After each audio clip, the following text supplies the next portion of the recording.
Welcome to Ben's Experience. In this video, I will share with you how to fix errors in Hostinger Horizons web app builder. This is my web app built using Hostinger Horizons. It's a budget tracker online tool. And to show you how to fix errors, let's log in to my Hostinger account. Go to websites list. This is my web app. It's the same one as this one. And hit edit web app button. As you develop your web app chatting with Hostinger Horizons, sometimes errors happens. The errors are shown here. I don't have an error with this app right now, so I will show you an old recording of me building an app with trying to fix errors. Usually when something breaks, you'll see a message like this one with a button to fix the issue. Clicking that button is the recommended first step, and in many cases, it works just fine. But here's the thing. If the error isn't fixed the first time, trying again and again usually won't help. In fact, hitting that fix button multiple times can actually make things worse. It may cause more errors to pile up and break different parts of your project. So what should you do instead? The second solution is to click on the restore button on the original message where the error first appeared. This is an example of the restore button. Now, if I click on this restore button, my web app will be restored to this step. And this is the details of this step. Before I continue this tutorial, I want to let you know that you can get access to my online course called Mastering Hostinger Horizons today for free.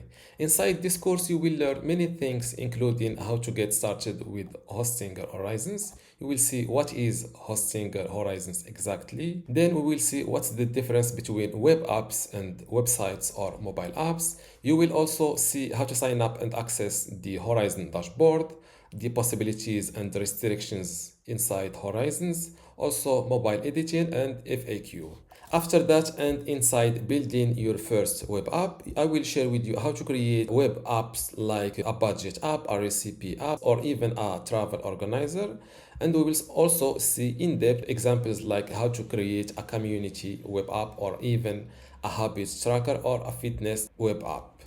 After that, I will share with you how to publish your web app by connecting it to a domain, a subdomain. Also, SEO settings to start getting traffic from Google or search engines. Then we will jump to advanced features and integrations like how to add a database to your web app or even how to test your web app. After that, we will see how to fix common errors, then how to monetize your web app by accepting credit card payments or promote your own web app. If you want to get access to all of this plus my other online courses today for free, just go to university.bensexperience.com, link in the description. Without any further ado, let's continue our video. This is the details of this step. And after you restore your web app, try giving the AI more context in your prompt. Explain exactly what went wrong and what you're trying to fix. Another smart option, restore your project to a point before the error happened, and from there rewrite your original prompt in a simpler, clearer way to avoid triggering the same issue. Here's the golden rule. The more you try to auto-fix errors after the first failure, the more likely you are to create even more problems. That's why it's best to roll back to where things were working and move forward more carefully from there.